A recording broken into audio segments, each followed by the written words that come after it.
Hi hello അസ്സലാമു അലൈക്കും welcome back to my world. എന്തൊക്കെ എല്ലാവർക്കും സുഖമല്ലേ? നമുക്ക് സുഖമാണ്, കുഴപ്പങ്ങളൊന്നുമില്ല, അൽഹംദുലില്ലാ. പിന്നെന്താ, രാവിലെ തന്നെ നേരം വെളുത്തു എന്ന് പറയുന്ന പോലെ രാവിലെ തന്നെ ഞാൻ ഫോണും പിടിച്ചിട്ട് ഇറങ്ങിയിട്ടുണ്ട്. കാര്യം കുഴപ്പമൊന്നുമില്ല, ഇന്ന് നല്ലൊരു ദിവസമായിട്ട് തോന്നി. അപ്പോൾ പിന്നെ എന്താക്കാം, ഒരു വീഡിയോ എടുത്ത് നോക്കാം. സക്സസ് ആവുമെന്ന് അറിയാൻ പാടില്ല, കംപ്ലീറ്റ് എടുക്കാൻ പറ്റുമോ എന്നൊന്നും അറിയാൻ പാടില്ല, എന്നാലും കിട്ടുന്ന വ്യൂസൊക്കെ എടുക്കാമെന്ന് കരുതിയിട്ട് ഞാനെടുത്തതാണ്. ഇന്ന് അപ്പം വലിയൊരു സീനില്ല. അപ്പോൾ അവൻ്റെ കൂടെ എണീറ്റിട്ട് കുറച്ച് സമയം ഇങ്ങനെ സ്പെൻഡ് ചെയ്ത് കഴിഞ്ഞാൽ അവൻ ഓക്കെ ആയിരിക്കും. നേരെ മറിച്ചിട്ട് അവനെ കളിക്കാനിരുത്തിയിട്ട് ഞാൻ ജോലിക്ക് നിന്ന് കഴിഞ്ഞാൽ അവന് കുറുമ്പായിരിക്കും കേട്ടോ. ഇന്ന് പിന്നെ ബ്രേക്ക്ഫാസ്റ്റ് ലേറ്റായിട്ട് മതിയെന്ന് ഒക്കെ പറഞ്ഞിട്ടുണ്ടായിരുന്നു. നൈറ്റിൽ ഹെവി ആകുമ്പോൾ മോർണിംഗിൽ ഇങ്ങനെ ലേറ്റായിട്ട്. അപ്പോൾ ഞാൻ പഴവും മുട്ടയായിരുന്നു കേട്ടോ ഉണ്ടായിരുന്നത്. അപ്പോൾ ഇക്കക്ക് ബുൾസയും കട്ടനും പഴം വാട്ടിയതും അങ്ങനെ ഇക്കക്കും ഇച്ചുക്കും അങ്ങനെ കൊടുക്കുമായിരുന്നു. പിന്നെ ഞാനും ഇന്ന് കട്ടന് കുടിച്ചു. അങ്ങനെ കുടിക്കലില്ല, അപ്പോൾ ഒന്ന് രാവിലെ ഒന്ന് കുടിച്ചു നോക്കാമെന്ന് കരുതിയിട്ട് അങ്ങനെ കേട്ടോ. പിന്നെ അതൊക്കെ കഴിഞ്ഞ് പിന്നെ അവരെ കുളിപ്പിക്കലായി.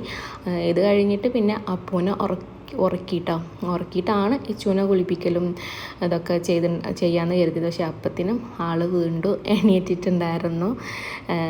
പിന്നെ അവനെ ഞാനിരുത്തിയിട്ട് ഇവനെ കുളിപ്പിക്കാമെന്ന് കരുതി. പക്ഷെ അവനെ ദേഷ്യം വരലായിരുന്നു. ഞങ്ങൾ കുളിക്കാൻ നേരത്തേക്ക് അവൻ എണീറ്റത്. അപ്പോൾ പിന്നെ നിർത്തില്ലല്ലോ. അപ്പോൾ അവന് ഞങ്ങളുടെ അടുത്തേക്ക് വരണം എന്നുള്ളൊരു വാശിയിൽ കാണുന്ന രീതിയിലൊക്കെ വെച്ച് നോക്കി, ഇരുത്തി നോക്കി. പക്ഷെ അവനെന്തോ ഭയങ്കര ദേഷ്യം പോലെ ഇങ്ങോട്ട് വരണം എന്നുള്ള പോലെ ഇങ്ങനെ അടുത്തടുത്ത് നീക്കി വെക്കുന്നതിനനുസരിച്ചിട്ട് അവന് വീണ്ടും വീണ്ടും വാശിയും ദേഷ്യവും കൂടായിരുന്നു. ഞാൻ ഇച്ചൂനെ ഈ ഒരു സമയത്ത് ബെഡിൽ കിടത്തിയിട്ട് അങ്ങനെയൊക്കെ ആയിരുന്നു. അപ്പോൾ ഞാനിങ്ങനെ ഓർത്തു, ഇപ്പോൾ 2 പേരാവുമ്പോൾ ഇച്ചിപ്പോഴും പറയും അപ്പൂൻ്റെ കൂടെ കുളിക്കട്ടെ അങ്ങനെയൊക്കെ ചോദിക്കും. പക്ഷെ എനിക്ക് 2 പേരെയും കൂടെ ഡീൽ ചെയ്യാൻ കഴിയില്ലല്ലോ. അപ്പോൾ ഞാൻ ചോദിക്കും, അപ്പൂനെ കുളിപ്പിച്ചിട്ട് തല തോർത്തുമ്പത്തിനും ഇച്ചൂനെ തോർത്താൻ ആര് വരും, അല്ലെങ്കിൽ ഇച്ചൂനെ തോർത്തുമ്പത്തിന് അപ്പൂനെ ആര് ചെയ്യും എന്നൊക്കെ പറയുമ്പോൾ പിന്നെ അവൻ അങ്ങോട്ട് കൂളാവും. ഒരുമിച്ചിട്ട് കുളിക്കണം, അങ്ങനെ അവൻ്റെ ആഗ്രഹങ്ങളാണ്. അവൻ്റെ അനിയൻ വന്നു കഴിഞ്ഞാൽ, അല്ലെങ്കിൽ ബേബി വന്നു കഴിഞ്ഞാൽ അവനൊക്കെ ഒരുപാട് സ്വപ്നങ്ങളുണ്ടായിരുന്നു ഇതുപോലെ ഒരുമിച്ചിട്ട്. അവന് അനിയത്തിയുടെ മോൻ്റെ ഓരോ കാര്യങ്ങൾ കമ്പയർ ചെയ്തിട്ടാണ് ഇവനെ വെച്ചിട്ട് നടക്കലുണ്ടായിരുന്നത്, പ്രഗ്നൻ്റ് ആയിരിക്കുന്ന സമയത്ത് തന്നെ കേട്ടോ.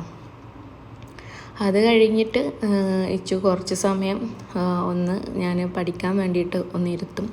ഏതെങ്കിലുമൊക്കെ ഓരോ ക്ലാസ് അങ്ങനെ ചെയ്തിട്ട് അവൻ്റെ ബുക്കൊന്ന് ഒന്ന് നോക്കും, പ്രാക്ടീസ് ചെയ്ത് നോക്കും, അങ്ങനെയൊക്കെ. അപ്പോൾ അവന് ബുക്കിൽ മാത്രമല്ല, ഞാൻ കുറച്ച് സമയം വീഡിയോയും കൂടെ പ്ലേ ആക്കിയിട്ട് വെക്കലാണ്.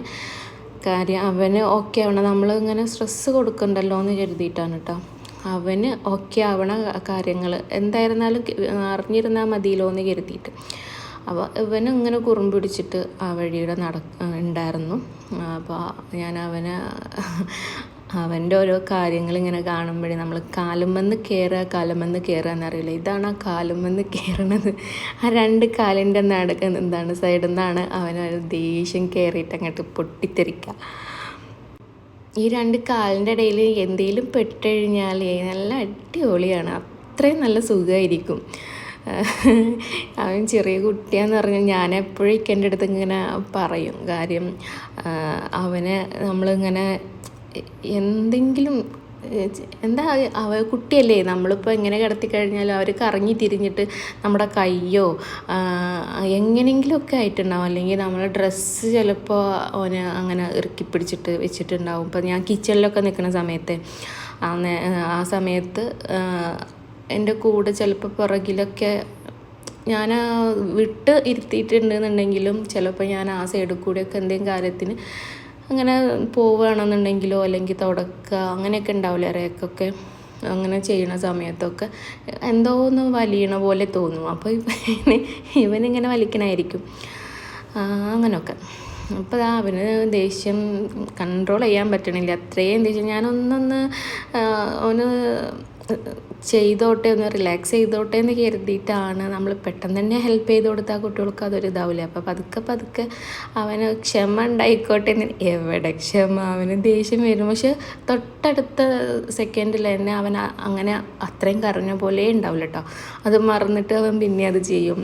കുഞ്ഞു കുട്ടികളുടെ വാശി അങ്ങനെ. പിന്നെ ഞാൻ അവനെ കിടത്താൻ വേണ്ടിയിട്ട് പോയി. അപ്പത്തിന് ഇച്ചുവിന് TV കാണാൻ വിട്ടതിന് സന്തോഷമാണ് കേട്ടോ. പിന്നെ അപ്പോൾ ഉറങ്ങിയതിന് ശേഷം TV കാണുമ്പോൾ ഉള്ളതാണ് ഒരു ഇതിൻ്റെ പോപ്കോണിൻ്റെ ഒരു അവനക്ക് വേണം, ബൗള്. അപ്പോൾ അത് ഇടയ്ക്ക് TV കാണുന്ന സമയത്തേക്ക് എൻ്റെ അടുത്ത് ഇങ്ങനെ ചോദിക്കും. അപ്പോൾ പിന്നെ അവനതങ്ങനെ കൊടുക്കാമെന്ന് കരുതി. പിന്നെ കാര്യം ലഞ്ചിന് ചിലപ്പോഴേ വരെ ഉണ്ടാവുള്ളൂ എന്ന് പറഞ്ഞ്. അപ്പോൾ പിന്നെ ഞാൻ അതാ ഞാൻ പറഞ്ഞത്, ഇന്നൊന്ന് വീഡിയോ എടുക്കാമെന്ന് കരുതി എന്ന് പറഞ്ഞൊന്ന് ചവിട്ടിപ്പിടിച്ചത്. എനിക്ക് വേറെ എന്തൊക്കെയോ തിരക്കുകളുണ്ട് എന്ന് പറഞ്ഞപ്പോൾ ഞാൻ അങ്ങനെ ആക്കിയത്. എന്നാലും ഞാൻ അത്ര ഹെവി അല്ലെങ്കിലും ഒരു നോർമലായിട്ടുള്ളൊരു ഫുഡ് ഞാൻ കരുതിയിട്ടുണ്ടായിരുന്നു. ഹെവി മീൻസ് അങ്ങനെ സ്പെഷ്യലായിട്ടൊന്നും കരുതിയിട്ടുണ്ടായിരുന്നില്ല കേട്ടോ. അതാണ് ഉദ്ദേശിച്ചത്. ഇത് ഞാൻ ഒരു സമയത്തേക്കുള്ളത് ആക്കലുള്ളൂ കേട്ടോ. കാര്യം കുറച്ചധികം എടുത്തു കഴിഞ്ഞാൽ അത് കരിഞ്ഞു പോണ പോലെയോ അല്ലെങ്കിൽ ഫുള്ള് അത് പൊരിഞ്ഞ് വരാത്ത പോലെയൊക്കെ തോന്നാറുണ്ട്. രണ്ടാളിനെയും രണ്ട് വഴിക്കാക്കിയിട്ട് ഞാൻ പിന്നെ ഫുഡ് റെഡിയാക്കാൻ വേണ്ടിയിട്ട്, ഇനി അഥവാ പെട്ടെന്നെങ്ങാനും വന്നു കഴിഞ്ഞാലോ എന്ന് കരുതിയിട്ട് എനിക്കിപ്പോൾ ഒരു ടെൻഷനാണ് കേട്ടോ, പേടിയാണ്. കാര്യം അവർ ചിലപ്പം വിചാരിച്ച പോലെ ഒന്നും നടക്കില്ല. അപ്പോൾ പിന്നെ പെട്ടെന്ന് തിരിച്ചിട്ട് വരികയായി കഴിഞ്ഞാൽ ഫുഡ് എന്തെങ്കിലും കരുതണ്ടേ എന്ന് കരുതിയിട്ട് ഞാൻ എൻ്റെ അടുത്ത് പറഞ്ഞിട്ടുണ്ടായിരുന്നു ഞാനുണ്ടാവില്ല എന്ന്. എന്നാലും എപ്പോഴും പറയും അങ്ങനെ പറഞ്ഞാലും ഓല് ചിലപ്പം വരും എന്നൊക്കെ. നമ്മൾ ഒരുമിച്ചുണ്ടായിരുന്ന സമയത്തും എപ്പോഴും പറയുന്നൊരു കാര്യമാണ്. ചിലപ്പം ഒന്നും വേണ്ട, അപ്പം കഴിച്ച ആ ഒരു ഫീലിൽ പറയും എനിക്ക് വയറ് ഫുള്ളാണ്, ഇപ്പോൾ ഒന്നും വേണ്ട, അപ്പത്തിന് വേണ്ട എന്നൊക്കെ പറയും. പക്ഷേ ആ സമയമാകുമ്പോൾ എന്താ ഫുഡ്, ഇപ്പോഴെന്താ ഫുഡ് എന്ന് വെച്ചിട്ട് വിളിക്കുകയും ചെയ്യും. അപ്പോൾ അത് അനുഭവം ഉള്ളതുകൊണ്ട് അങ്ങനെ പറയുന്നതാണ്. അപ്പോൾ എന്തായിരുന്നാലും നല്ല മത്തി ഉണ്ടായിരുന്നു, ഇറാനി മത്തിയോ അങ്ങനെ എന്തോ ആണ് കേട്ടോ പറഞ്ഞിട്ടുണ്ടായിരുന്നത് ഇക്ക. അത്യാവശ്യം വലിയ കുഴപ്പമില്ലാത്ത മീനായിരുന്നു കേട്ടോ. അപ്പോൾ ഞാൻ ഫ്രൈ ആക്കാമെന്ന് കരുതി ഒരു 4-5 പീസ് കറിക്കും മാറ്റി വെച്ചിട്ടുണ്ട്. അപ്പോൾ അതിൻ്റെ പനിഞ്ഞില്ലേ അതും ഒക്കെ ഉണ്ട്. അപ്പോൾ ഞാനതങ്ങനെ മസാലയൊക്കെ ആക്കിയിട്ട് മാറ്റി വെച്ചിട്ടുണ്ട്. ഇനിയിപ്പോൾ അതൊന്ന് കുറച്ചൊന്ന് ജസ്റ്റ് ഒന്ന് ഫ്രൈ ആക്കിയിട്ട് വെക്കാമെന്ന് കരുതി. എന്തായിരുന്നാലും ഒരു ഈവനിങ്ങൊക്കെ ആകുമ്പോഴത്തേന് ഇക്ക വേറെ ഉണ്ടാവും. അപ്പോൾ കഴിക്കുമല്ലോ എന്നുള്ളൊരു പ്രതീക്ഷയിലാണ്. ഇനിയിപ്പോൾ വന്നിട്ട് ചോദിക്കുമ്പം ഒന്നുമില്ല എന്നുണ്ടെങ്കിൽ അത് രാവിലെ പോയതല്ലേ. അപ്പോൾ അങ്ങനെയൊക്കെ അത് കഴിഞ്ഞിട്ട് കുമ്പളം ആക്കുന്നുണ്ട്. കുമ്പളം കറിയും കേബേജ് ഉപ്പേരി. കുമ്പളം കറി എന്ന് വെച്ച് കഴിഞ്ഞാൽ അവിടേക്ക് എൻ്റെ വീട്ടിൽ ഉമ്മ ആക്കണ ഒരു സ്റ്റൈലിലാട്ടോ ഞാൻ ചെയ്യണത്. പുളിശ്ശേരി എന്നൊക്കെ പറയണ പോലെ അതിലേക്ക് ഉമ്മ ഇവിടെ ചേന ഇടും. ചേന ഞാൻ മെയിനായിട്ട്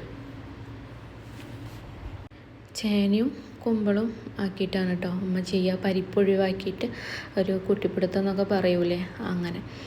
അപ്പോൾ ഇതിവിടെ ഇങ്ങനെ വേവട്ടെ. ഞാനപ്പോൾ കറിയിലേക്കുള്ള ചിരങ്ങ ആക്കിക്കൊണ്ടിരിക്കുകയാണ്. കാര്യം കുമ്പളം അവിടെ തിളച്ചുകൊണ്ടിരിക്കുന്നുണ്ട്. അപ്പോൾ ഇത് ഇങ്ങനെ ഞാൻ ചെയ്യൽ, ഉമ്മ പുളി പിഴിഞ്ഞിട്ട് അങ്ങനെയാണ്, മീൻസ് ഇതിലേക്ക് ചെയ്യൂല കേട്ടോ. ഞാൻ തേങ്ങയിലേക്ക് ഇതുപോലെ മോരൊഴിച്ചിട്ടാണ് കേട്ടോ. പുളിക്കുള്ള ആവശ്യത്തിനുള്ള മോര് ഞാൻ തേങ്ങ അരക്കണ സമയത്തേക്ക് അരപ്പൊക്കെയാണ് കേട്ടോ ഒഴിക്കുക. അപ്പോൾ കുറച്ചും കൂടെ ഒരു ടേസ്റ്റ്, കാര്യം ആ ഒരു വെള്ളത്തിൻ്റെ ക്വാണ്ടിറ്റി കുറയുന്ന പോലെ ഉണ്ടല്ലോ. അപ്പോൾ നല്ല അടിപൊളിയാണ് അങ്ങനെ ചെയ്യുമ്പോഴത്തേനും. പിന്നെ അവർ ചെയ്യൽ എന്ന് വെച്ച് കഴിഞ്ഞാൽ അവിടേക്ക് എൻ്റെ വീട്ടിൽ ചെയ്യുക, നമ്മൾ കടുക് വറുക്കൂലേ, ആ കടുക് വറുക്കുന്നതിലേക്ക് നമ്മൾ മുളകും പൊടിയും കൂടെ ഇടും കേട്ടോ. എരിക്കുള്ള ഒരു കളർ മാറ്റവും കൂടെ വരുമ്പോൾ നല്ല ഭംഗിയാണ് കാണാൻ വേണ്ടിയിട്ടൊക്കെ. അപ്പോൾ ഞാൻ ഇത് ഓഫ് ചെയ്തിട്ടാണ് അത് ഇടൽ, അല്ലാന്നുണ്ടെങ്കിൽ കരിഞ്ഞു പോകുമല്ലോ. അപ്പോൾ കടുകും ഉലുവയും പൊട്ടിച്ച് കഴിഞ്ഞിട്ട് അതിലേക്ക് മുളക് പൊടി ഇടും, പിന്നെ കറിവേപ്പില. എന്നാൽ പിന്നെ ആ ഒരു ഫ്രഷ് ഫീലിൽ കിട്ടുകയും ചെയ്യും, നമ്മുടെ കാര്യം നടക്കുകയും ചെയ്യും, കാണാനൊരു ഭംഗി ഉണ്ടാവുമല്ലോ. മറ്റത് ചിലപ്പം തീൻ്റെ ചൂടിനനുസരിച്ചിട്ട് കരിഞ്ഞു പോകാനൊക്കെ സാധ്യതയുണ്ടല്ലോ. അപ്പോൾ പിന്നെ പച്ചമുളക് എല്ലാ കാര്യങ്ങളും കഴിഞ്ഞിട്ടാണ് കേട്ടോ കീറിയിടുക. എന്നിട്ട് അമ്മ അടച്ച് വെക്കുക ചെയ്യൽ. അപ്പോൾ നല്ല അടിപൊളിയാണ്. അതിലേക്ക് ഇക്കയ്ക്ക് എപ്പോഴും കോംബോ ആയിട്ട് ഇക്ക പറയൽ ക്യാബേജ് ഉപ്പേരി കേട്ടോ നമ്മൾ ചെയ്യൽ. അത് ഒരു രസമാണല്ലോ, പപ്പടം പൊരിച്ചതും ക്യാബേജ് ഉപ്പേരിയും പിന്നെ ഫിഷ് ഫ്രൈയും, അല്ലെങ്കിൽ ബീഫാണെങ്കിൽ ബീഫ്, ചിക്കൻ വരട്ടാണെന്നുണ്ടെങ്കിൽ അങ്ങനെയൊക്കെ ഒരു കോംബോ ആയിട്ട് കഴിക്കാൻ വേണ്ടിയിട്ട് നല്ല രസമല്ലേ. നോൺ വെജ് അല്ലാതിരിക്കുന്ന സമയത്ത് ഇങ്ങനെ ഓരോന്ന് വരുമ്പോൾ അതിക്കുള്ള ഓരോ കോമ്പവും കൂടെ വേണം, എന്നാലേ ആൾക്കാണ് ഇറങ്ങി പോവുള്ളൂ കേട്ടോ. അപ്പോൾ അങ്ങനെയൊക്കെ കറിയായി. ഇനിയിപ്പോൾ കേബേജ് ഉപ്പേരി ഉണ്ട്, അപ്പോൾ അതും കൂടെ ആക്കിയിട്ട് ഈ സമയമൊക്കെ അപ്പോൾ 1 തവണ 2 തവണയൊക്കെ എണീറ്റിട്ട് അവന് ഉറങ്ങിയിട്ടുണ്ട്. എനിക്ക് ആ മീൻ നന്നായി കിട്ടുന്ന വരയത്തിനും അവൻ എണീക്കരുതേ എന്നുള്ളതായിരുന്നു. ബുദ്ധിമുട്ടല്ലേ നമുക്ക്. ഭാഗ്യത്തിന് അവന് ആ സമയത്ത് എണീറ്റില്ല. പിന്നെ ഞാൻ തൊട്ടിൽ നിന്ന് എടുത്തുന്നില്ല കേട്ടോ. അവന് ഉറങ്ങിയിട്ട് ആ കരച്ചിൽ കേൾക്കുമ്പോൾ തന്നെ ഓടിപ്പോയി കഴിഞ്ഞാൽ കാര്യം നടക്കും. ഇനി ഞാൻ ചെയ്യണ കാര്യം ഒന്ന് കംപ്ലീറ്റ് ആവട്ടെ എന്ന് കരുതി കഴിഞ്ഞാൽ അവന് പിന്നെ കിടക്കില്ല, എണീറ്റിട്ട് പോരും. അങ്ങനെയൊക്കെ. പിന്നെ പാത്രങ്ങളൊക്കെ ഒന്ന് കഴുകിയിട്ട് ഒരുപാടൊന്നും ഉണ്ടാവില്ല. നമ്മൾ തന്നെ ആവുമ്പോൾ അത് പെട്ടെന്ന് ആവുമല്ലോ. പിന്നെ നമ്മൾ തന്നെ ആവുമ്പോൾ ഒക്കെ അഡ്ജസ്റ്റ് ചെയ്തിട്ടായിരിക്കുമല്ലോ, ഇങ്ങനെ പരത്തിയിട്ടിട്ട് ചെയ്യൂലല്ലോ. അപ്പോൾ കുറച്ച് കാര്യങ്ങളൊക്കെ ഉള്ളായിരുന്നു കേട്ടോ. കുറച്ച് പാത്രങ്ങളൊക്കെ ഉള്ളായിരുന്നു. കഴിഞ്ഞിട്ട് എനിക്ക് ഇങ്ങനെ ഇതിനായിട്ട് ഓരോ ടൈമൊന്നും കിട്ടാറില്ല. അപ്പോൾ നമ്മൾ കണ്ണിൽ പെടൂലേ ചിലപ്പം എന്തെങ്കിലും തിരക്കിനിടയിൽ പിടിച്ചതോ അങ്ങനെ അങ്ങനെ എന്തെങ്കിലുമൊക്കെ കറകൾ കാണുമ്പോൾ ഞാൻ അത് അപ്പന്നെ അങ്ങനെ തുടച്ചെടുക്കല. എനിക്ക് അതിനായിട്ട് സമയം മാറ്റി വെക്കാൻ ഇപ്പോഴത്തെ ഒരു കണ്ടീഷനിൽ കിട്ടാറില്ല. അപ്പോൾ അതൊക്കെ കഴിഞ്ഞ് എൻ്റെ കുളിയും കാര്യങ്ങളൊക്കെ കഴിഞ്ഞ് കുറച്ച് സമയമൊക്കെ കഴിഞ്ഞിട്ട് ഞാനങ്ങനെ ഒരു ഈവനിങ് ആയിട്ടുണ്ട്. അപ്പോൾ ഇങ്ങനെ കാണാൻ വേണ്ടിയിട്ട് നല്ല ഭംഗിയാണല്ലോ പുറത്തത്തെ കാഴ്ചകൾ. ഇങ്ങനെ കാഴ്ചകൾ നല്ല എപ്പോഴും ഓടിക്കൊണ്ടിരിക്കുന്ന കുറേ വണ്ടികളുണ്ട്, അത്ര തന്നെ. മരങ്ങളും ഒന്നും കാണില്ല. പിന്നെ എയർപ്ലെയിന് അങ്ങനത്തെ സംഭവങ്ങളൊക്കെ കേട്ടോ. അല്ലാണ്ട് നമുക്കൊന്നും ഇവിടെ നിന്ന് കാണാനൊന്നും ഇല്ലല്ലോ. പിന്നെ അപ്പോൾ വീണ്ടും എണീറ്റിട്ടുണ്ട്. അവനിപ്പോൾ കമിഴ്ന്ന് കഴിഞ്ഞാൽ പെട്ടെന്ന് തന്നെ ഇരിക്കുക ചെയ്യുക കേട്ടോ. കമിഴ്ന്നിട്ട് കുറേ സമയം കമിഴ്ന്നിട്ട് തീരെ അവൻ കിടക്കില്ല. മുട്ട് കുത്താനുള്ള ശ്രമമില്ല. ആദ്യമൊക്കെ അങ്ങനെ മുട്ട് കുത്തിയിട്ട് ഇങ്ങനെ ആടുമായിരുന്നു. ആദ്യത്തെ കമിഴ്ന്നിട്ടല്ല മുട്ട് കുത്താനുള്ള ഒരു സമയത്തേക്ക് ഉണ്ടല്ലോ. അപ്പോൾ ഞാൻ കരുതി അവന് മുട്ട് കുത്തുമായിരിക്കും. പക്ഷേ ഒരൊറ്റ വീക്ക് മാത്രമേ അവൻ അങ്ങനെ നിന്നുള്ളൂ. പിന്നെ അവന് ഇരിക്കലായി. ഇപ്പോൾ ഇങ്ങനെ തന്നെ. എനിക്ക് ആദ്യത്തെ ഒരു കുറച്ച് 1 2 3 ദിവസമൊക്കെ അവരൊരൊറ്റ വീഴലായിരുന്നു. ഇപ്പോൾ വീഴൊന്നുമില്ല, എന്നാലും നമുക്കൊരു ടെൻഷനാണല്ലോ ഈ മലർന്നടിച്ചിട്ട് വീഴുമ്പോൾ. അപ്പോൾ അവന് ഫോണ് പിടിക്കാൻ കിട്ടാഞ്ഞിട്ടുള്ള കുറുമ്പാണ് കേട്ടോ. നല്ല ചിണുങ്ങിയിട്ട് അവന് ഫോണ് കിട്ടണം. അപ്പോൾ അതിന് വേണ്ടിയിട്ട് എൻ്റെ അടുത്തിട്ട് തട്ടിപ്പറിച്ചിട്ട് കൈ പിടിച്ചിട്ട് ഇരിക്കുക. അപ്പം ഞാൻ അങ്ങനെ കൊടുക്കലില്ല. അപ്പോൾ അത് വീഡിയോ എടുക്കണതാണോണ്ട് അവനിങ്ങനെ ക്യാമറ ഇങ്ങനെ കാണുമ്പോഴേ ഫോണിൻ്റെ ബാക്കിലിങ്ങനെ 3 എണ്ണമായിട്ട് ഇങ്ങനെ കാണുമ്പോൾ അവനത് കിട്ടണം, അത് കൈ കിട്ടണം. അതിപ്പോൾ അങ്ങനെ നടക്കൂലല്ലോ. അപ്പോൾ അങ്ങനത്തെയൊക്കെ ചെറിയ കുറുമ്പുകൾ അവനെ സംബന്ധിച്ച് ഭയങ്കര വലിയ ആഗ്രഹങ്ങളും അങ്ങനെയൊക്കെ. പിന്നെ നൈറ്റായി. അപ്പോൾ ഇക്ക വന്നപ്പോൾ അവനക്ക് ഫുഡ് കൊണ്ടുവന്നതായിരുന്നു. അപ്പം വരുന്ന സമയത്ത് കോൾ വിളിച്ചിട്ടാണ് കേട്ടോ വരുന്നത്. ഇപ്പോൾ വീണ്ടും ഓരോ തിരക്കിലിങ്ങനെ പെട്ടിട്ടുണ്ട്. അപ്പോൾ പിന്നെ അതിൻ്റേതായിട്ടുള്ള ഓരോ കോളിങ്ങും കാര്യങ്ങളൊക്കെ ആയിട്ടാണ്. അപ്പം ഞാൻ എന്തായാലും ഇച്ചുക്ക് ഫുഡ് കൊടുക്കാൻ പറഞ്ഞു. അപ്പോൾ ഞങ്ങൾ വെയിറ്റ് ആക്കണില്ല. ഞാൻ ഇക്കൊരു ഇതേപോലെ ഒരു സ്മൂത്തി ആക്കിയിട്ടുണ്ടായിരുന്നു. അപ്പോൾ അത് കുടിച്ചിട്ട് ഞാൻ കോൾ കഴിഞ്ഞിട്ട് ബാക്കി വന്ന് കുടിക്കാമെന്ന് അറിഞ്ഞിട്ട് പോയിട്ടുണ്ട്. ഞാനിത് ഇച്ചുവിന് കൊടുക്കട്ടെ, കാര്യം അപ്പം എണീക്കുമ്പോഴത്തേനും കാര്യം നടക്കണമല്ലോ. അപ്പോൾ എന്തായിരുന്നാലും ഇത്രയൊക്കെ ഉള്ളൂ കേട്ടോ അന്നത്തെ വിശേഷം എന്ന് പറയുന്നത്.